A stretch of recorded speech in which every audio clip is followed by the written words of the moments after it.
Now take a look at this fireball lighting up the skies of Southern California last night.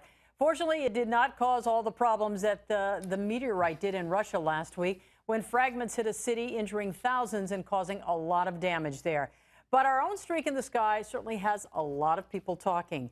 We sent NBC4's Gordon Tokamatsu to Griffith Observatory today to find out what scientists have to say about this. And Gordon, do they have an explanation?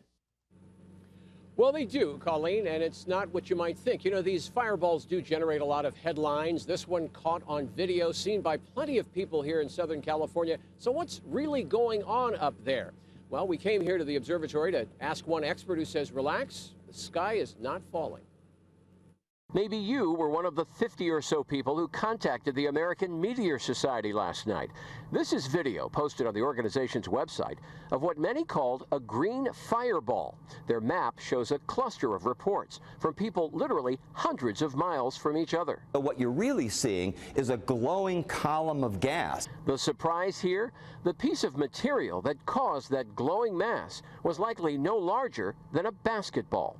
It's extremely visible because of the tremendous heat that is generated. Earth's atmosphere is a marvelously protective thing, says Dr. Ed Krupp of Griffith Observatory.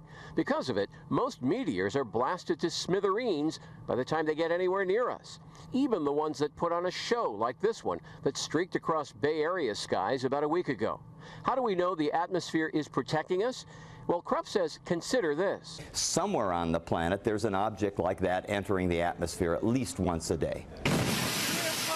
Of course, the much larger chunk of space rock that streaked across the skies over Siberia a week ago was unusually large. But it, too, likely never reached Earth intact.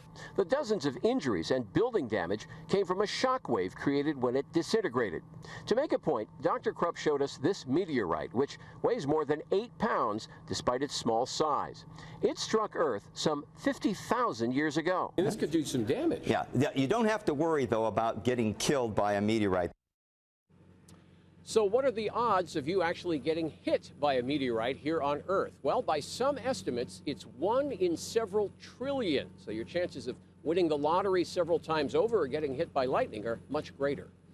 Live at Griffith Observatory, Gordon Tokamatsu, NBC4 News.